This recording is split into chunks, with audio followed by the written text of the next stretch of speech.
Në botën virtuale, se kemi zonjë Besmir Semane, eksperta IT e zonjë Semane, përshëndetje, kënaqësi që ritakohemi sërish. Përshëndetje, kënaqësia imja. Të ftuarit në panele e quan diskutimin pikërisht tek ajo që do ju pyesja juve. Besoj që duke ndjekur pak edhe nga çfarë dhe kujt i druhemi, atëherë po e bëj pyetjen drejt për drejt. Nëse do ketë një dalje të dhënash për shkak të situatës së komplikuar me Akshin, të paktën derisa dihet deri më tani sipas hetimeve, por ende që vazhdojnë, a mund të konsiderohet një cënim të sigurisë kombëtare dalja e dhënave? Siguria kombëtare tani më është cënuar në mënyrë për ta bërë më të qartë dhe për publikun, por dhe për të ftuarit. Në momentin që ne kishim një sulm hakerimi nga Irani, në të cilin u prek mail serveri dhe i Albania, shteti shqiptar reagoi duke dëbuar ambasadën e Iranit, gjithashtu u diskutua në nivel NATO-je dhe diskutimet shkuan deri në pikën sa për të aktivizuar nenin 5 të NATO-s, pra që do thotë futje në luftë. Tani më, kur kjo gjë na ndodh nga mrena, unë mund ta quaj gryshteti, pra në Shqipëri aktualisht ka ndodhur një gryshteti dhe praktikisht gjysma e qeverisë ka rënë. Si ka rënë gjysma e qeverisë? Sepse zoti Rama gjithmonë deklaronte qeverisja dhe qeverisja digjitale. Aktualisht qeverisja digjitale ka rënë. Ne kemi në arrest shtëpie drejtoreshën e institucionit, kemi në arrest shtëpie zëvendës drejtoreshën e institucionit, kemi në arrest shtëpie personat, kompanitë të cilë në arrest, kemi në arrest personat të cilët aktualisht mirë mbajnë dhe krijojnë 80 deri 90% të gjitha shërbimeve të këtij institucioni. Pra, gjysma e qeverisë në Shqipëri nuk ekziston. Dhe aktualisht drejtuesi i institucionit në bashkëpunim fizik fakt. Pra, dhe në bashkëpunim, me sa duket, duke u bazuar tek deklaratat e SPAK-ut me një organizatë kriminale, kanë drejtuar gjysmën e qeverisë. Prandaj nuk duhet ta marrim kaq të thjesht. Unë personalisht preferoj mos të falas fare për pjesën e tendrave dhe abuzimit me parat, sepse në sytë e mi kjo është gjëja më vogël që ka ndodhur aktualisht në Shqipëri. Cila është gjëja më shqetësuese për ju zoti Semanaj?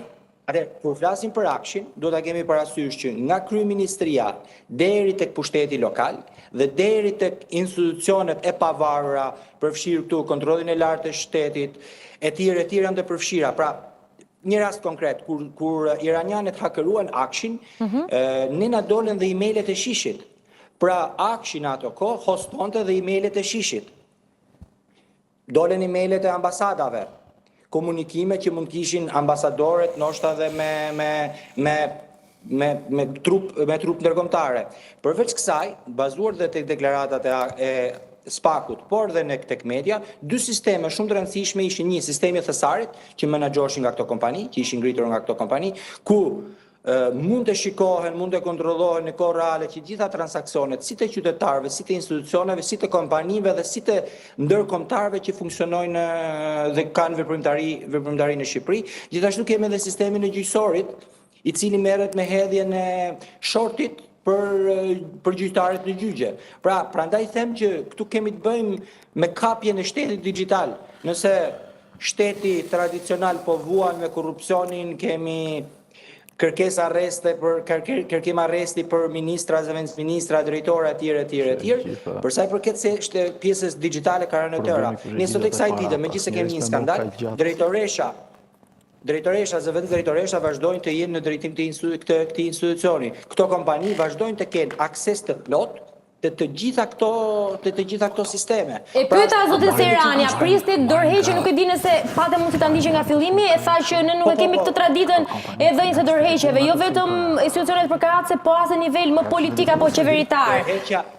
Dorëheqja duhet të ishte dhënë që para 3-4 vitesh, kur ndodhen një mori problemet, por në vend që të kishim dorëheqje, kishim gradime, rritje rrogash dhe cilësim si heroj të punë socialiste për drejtuesit e këtyre institucioneve.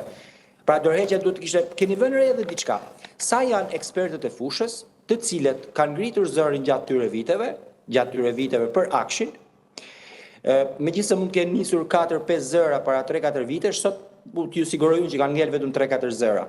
Pse? Sepse këto kompani, përveç se mbanin me financim veten, po të ketë një kontroll, të ulemi një gradë më poshtë, një pjesë të madhe të tendrave i kanë shpërndar dhe për kompanitë më të vogla që funksionojnë në Shqipëri. Prandaj dhe Akshi nuk përmendej asnjëherë. Prandaj dhe Akshin sot nuk e përmend as opozita.